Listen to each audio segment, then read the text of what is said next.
tengah kegilaan Perang Dunia Kedua, muncul sebuah mesin yang dirancang bukan hanya untuk menghancurkan, tetapi untuk meneror.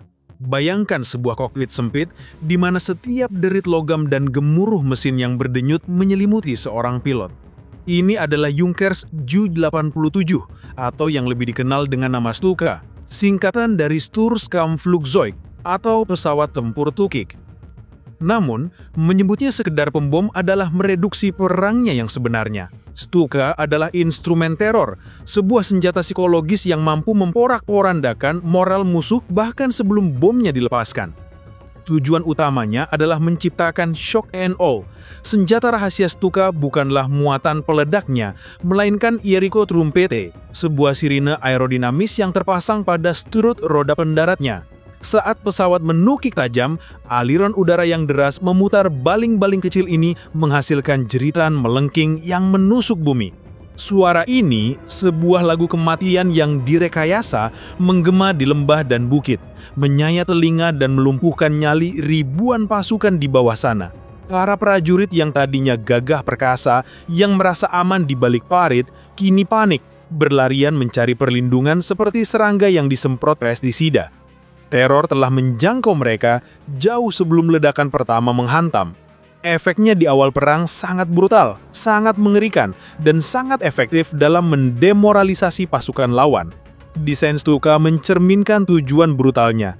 Kokpitnya sempit, dirancang untuk efisiensi brutal, bukan kenyamanan.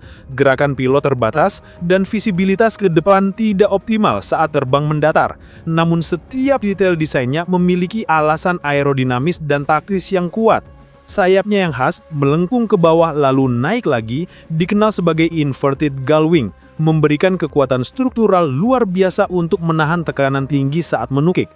Desain ini juga memberikan clearance yang cukup untuk baling-baling besar dan meningkatkan stabilitas aliran udara selama tukikan curam.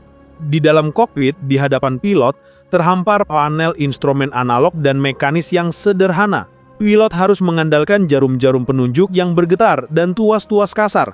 Di belakang pilot, meringkuk seorang rear gunner yang mengoperasikan senapan mesin MG-15, bertugas menjaga punggung pesawat dari serangan musuh. Ikatan aneh terbentuk di antara kedua awak ini, ditempa oleh resiko dan ketidakpastian yang mereka bagi di setiap penerbangan. Menjadi pilot Stuka adalah ujian fisik, mental, dan emosional yang brutal. Pilot tidak hanya dituntut cakap dalam navigasi atau memahami aerodinamika, tetapi juga harus memiliki ketahanan fisik luar biasa atau perut baja dalam arti sebenarnya.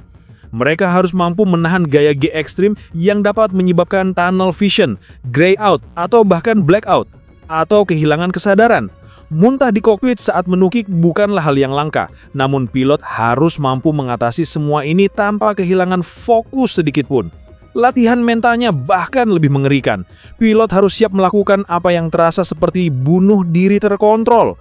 Menukik hampir vertikal dari ketinggian sekitar 4.000 meter, terus turun hingga tinggal sekitar 450 meter dari tanah.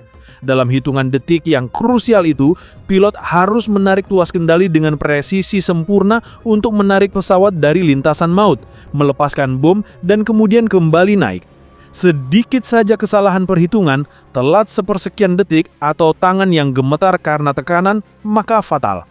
Latihan ini adalah perjuangan menaklukkan insting alami manusia untuk bertahan hidup, menggantinya dengan perhitungan dingin, keberanian gila, dan kepercayaan penuh pada pelatihan dan mesin yang dikemudikannya. Stuka dilengkapi dengan dive brakes di bawah sayap yang otomatis terbuka saat memulai tukikan, membantu mempertahankan kecepatan dan sudut tukik yang stabil untuk akurasi maksimal. Dan momen menukik itu adalah inti dari keberadaan seorang pilot Stuka. Pilot mengunci target di bawah, mungkin konvoi tank, parit pertahanan, atau posisi artileri anti pesawat. Dengan satu gerakan tegas, ia mendorong kemudi ke depan, hidung pesawat menukik tajam ke bawah, seringkali mencapai 80 hingga 90 derajat. Gaya G segar menghantam tubuhnya, jantungnya berdenyut tidak karuan, dan pandangannya mulai ngeblor. Ini adalah perjuangan fisik melawan hukum alam.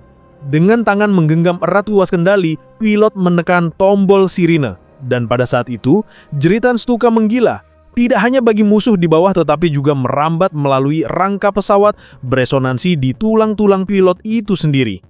Pilot harus menghitung dalam hati, mengabaikan ketakutan yang merayap di tenggorokan. Sekarang atau mati, sebuah keputusan yang diambil dalam sepersekian detik.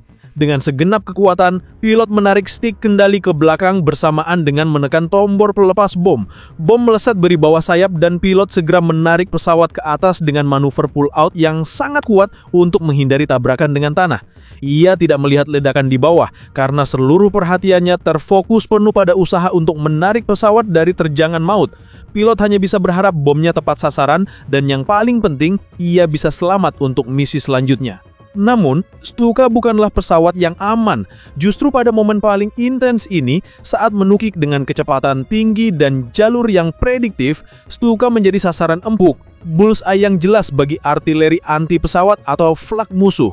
Pilot dapat melihat gumpalan-gumpalan hitam flak meledak di sekitar pesawatnya, serpihan logam panas berdesingan melewati kokpit, atau garis-garis pelacak dari tembakan mesin peluru musuh.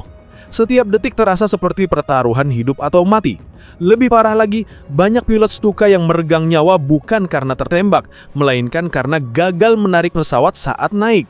Gaya-gaya yang terlalu ekstrim bisa menyebabkan G-LOC atau G-Induced Loss of Consciousness, yaitu pingsan karena aliran darah ke otak berkurang drastis pada saat yang paling krusial. Atau mungkin struktur pesawat tidak kuat menahan tekanan mendadak, menyebabkan sayap patah atau kerusakan fatal lainnya. Sedikit kesalahan perhitungan ketinggian atau kecepatan bisa berujung pada tabrakan langsung ke tanah. Kematian di kokpit Stuka adalah hal yang sangat nyata, seringkali tragis, cepat, dan tanpa sempat berteriak minta tolong. Tingkat korban di antara pilot Stuka, terutama di awal perang, tergolong sangat tinggi, mencerminkan betapa bahayanya peran mereka sebagai garis depan yang paling rentan. Setiap kali menukik, pilot menantang maut, menyerahkan nasibnya pada ketepatan mesin, ketekunan pelatihan, dan sedikit keberuntungan.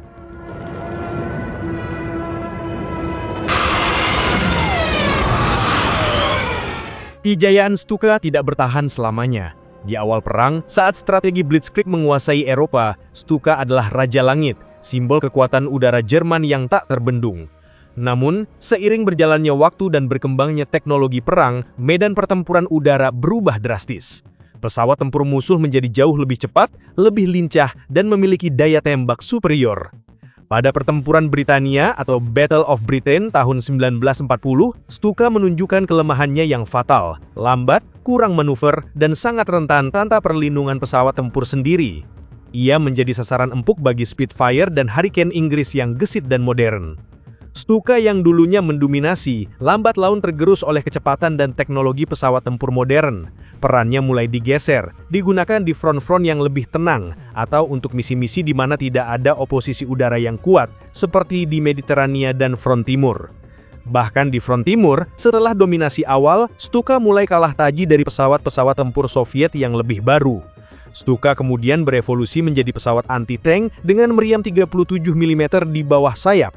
Namun pada akhirnya, ia menjadi pesawat tua yang rapuh, seorang pahlawan perang yang terlupakan, digantikan oleh desain yang lebih baru dan lebih mematikan, seperti Focke-Wulf F190F atau G. Ini menandai akhir dari era pembom tukik spesialis dan awal dari dominasi pesawat serang multifungsi. Gimana menurut kalian? Tulis di kolom komentar ya. Jangan lupa like, share, dan subscribe Kopral Gondrong untuk konten menarik lainnya.